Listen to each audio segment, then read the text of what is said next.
2:24 a.m. Strait of Hormuz. On the radar screens aboard a U.S. destroyer, dozens of high-speed contacts suddenly appear at once from the Iranian coastline. A Chinese supertanker is pushing straight into the blockade line, and behind it, IRGC Swarmboats begin breaking formation like a pack of hunting sharks. Alarms echo throughout the CIC. Out in the Arabian Sea, U.S. radar begins to show weak intermittent contacts on the edges of the battlefield, too undefined to be classified as a deployed force or even confirmed ISR support.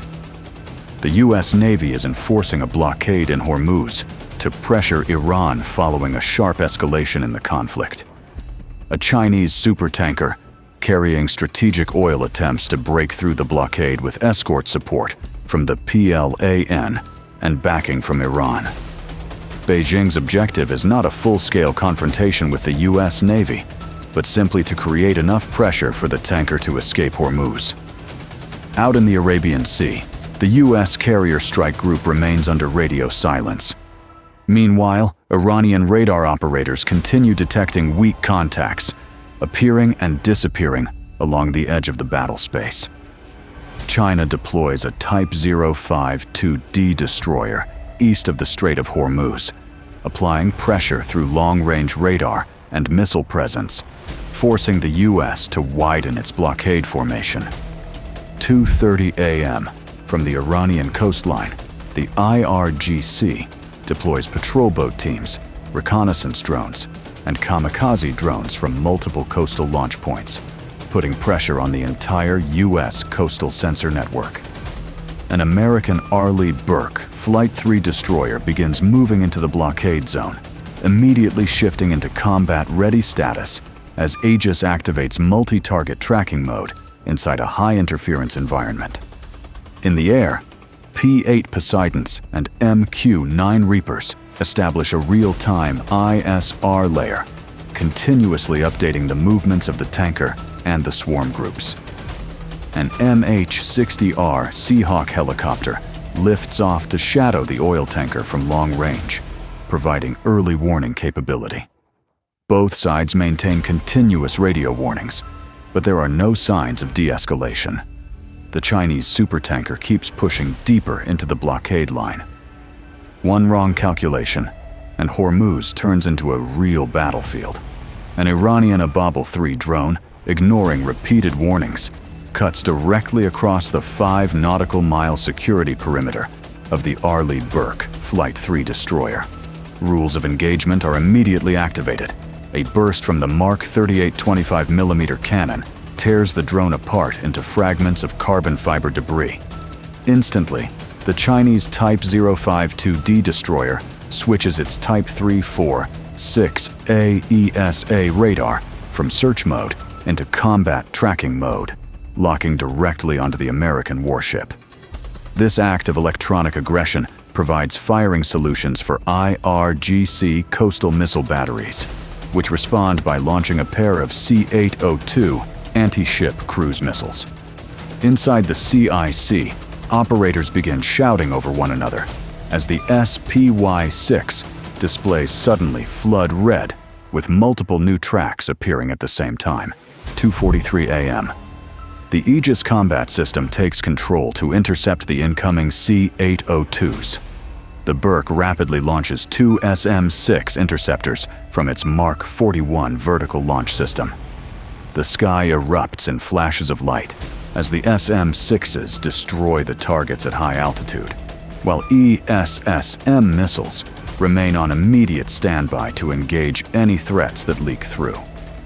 On the deck, the Phalanx CIWS rotates at high speed, its 20mm Vulcan cannon constantly scanning for terminal stage threats. High above, F/A-18 Super Hornets from the distant carrier strike group move into the battle space. They do not fire immediately. Instead, they execute violent low-altitude runs over the water, the shockwaves from the passes hammering the sea surface around the Swarmboats. At the same time, the fighters release flares and countermeasures to disrupt IRGC swarm units equipped with man-pads. Iran responds by unleashing waves of Shahed drones and rocket-armed fast boats. But the US Navy has already deployed its silent weapon, SeaWep Block 3. The system begins disrupting Iranian drone data links in localized clusters, weakening coordination rather than jamming the entire network outright. It does not blind the battlefield indiscriminately. It surgically interferes with specific sectors, causing multiple drone clusters to lose synchronization and plunge into the sea. The swarm begins to collapse along its outer edges, but the Chinese tanker, shielded by the planned destroyer's electronic shadow, continues its dangerous push through Hormuz. 2:50 a.m., the situation deteriorates when a second Chinese Type 052D destroyer emerges from the southern side of the strait, moving tightly along the port side of the tanker. To increase pressure, China deploys J-15 flying shark fighters from a nearby carrier group to shadow US operations, while the two PLAN destroyers continuously broadcast high-power radar interference. The IRGC launches its first true saturation attack.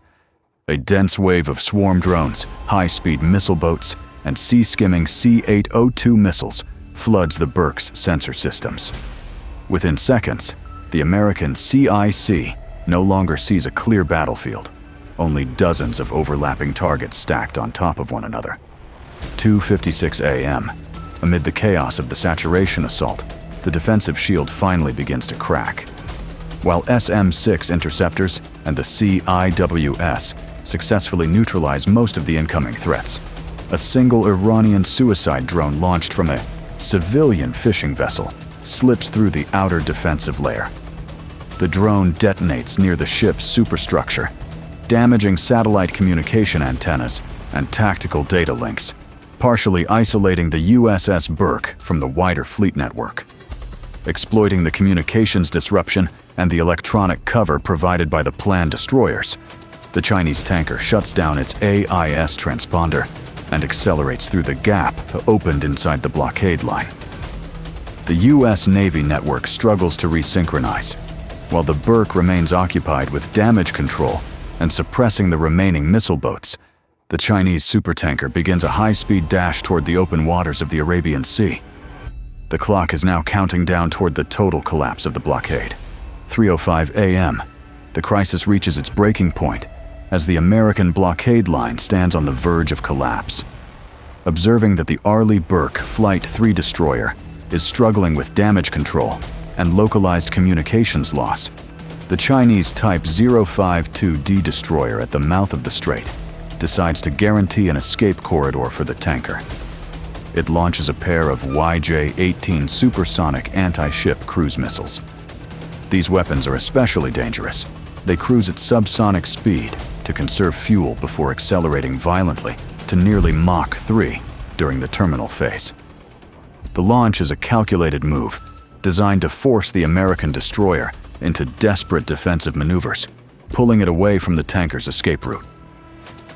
SeaWep Block 3 shifts into optimized defensive mode, weakening Iranian battlefield coordination sector by sector and gradually breaking apart their tactical cohesion.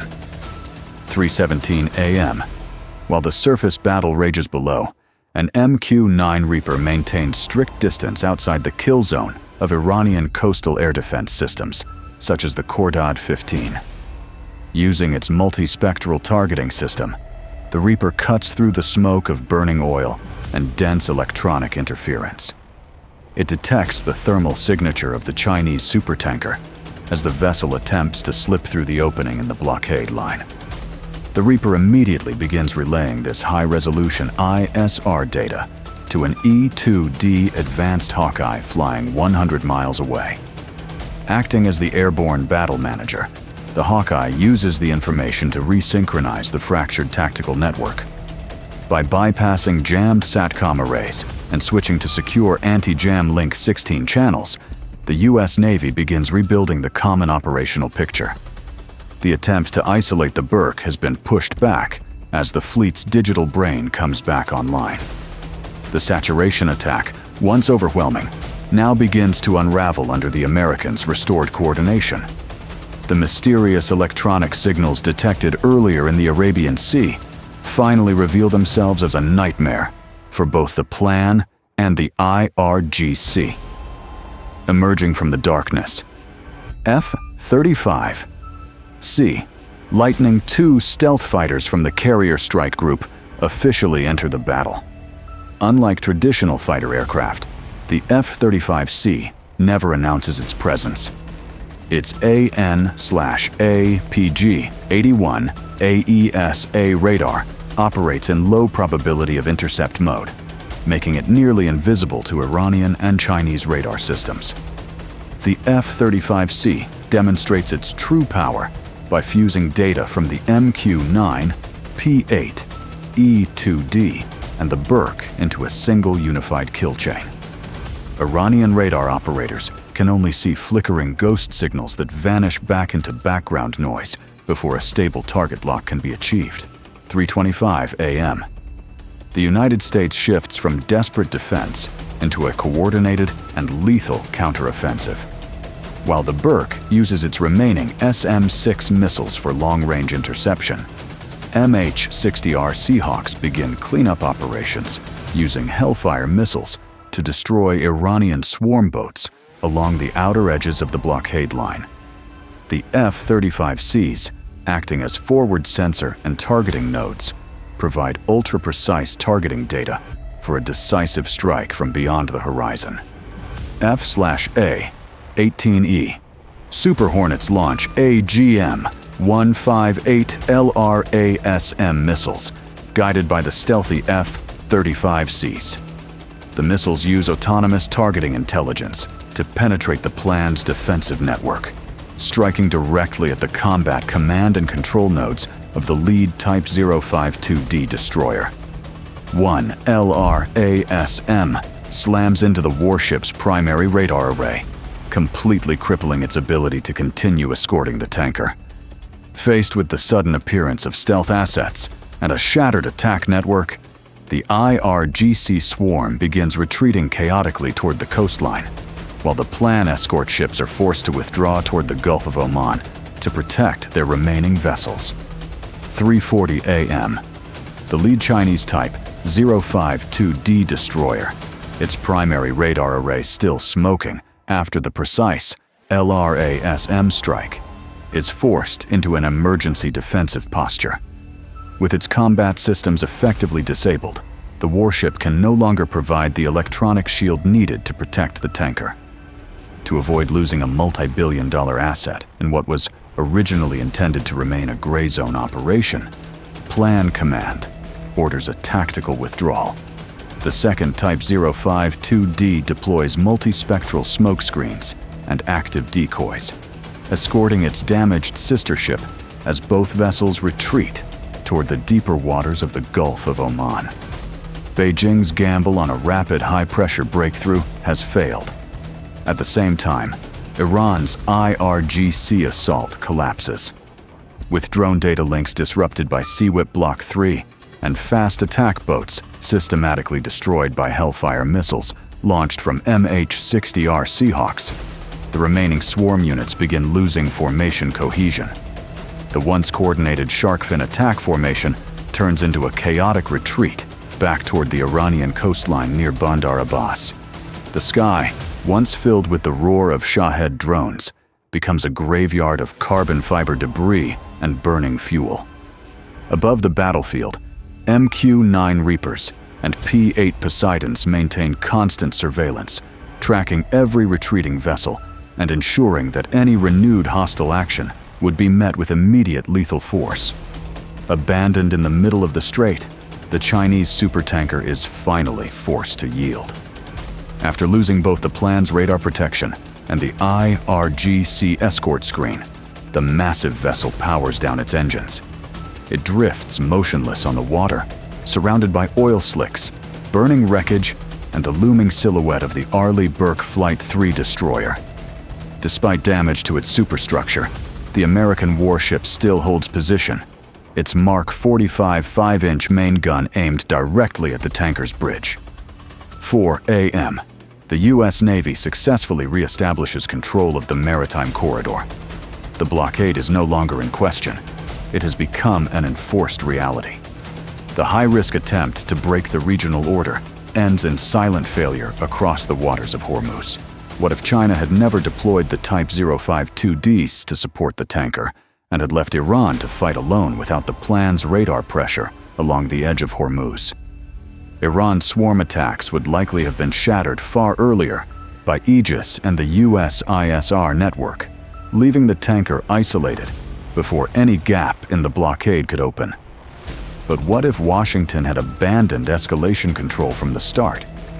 F-35Cs, Super Hornets, and Tomahawks could have turned a containment operation into a full-scale strike campaign within minutes.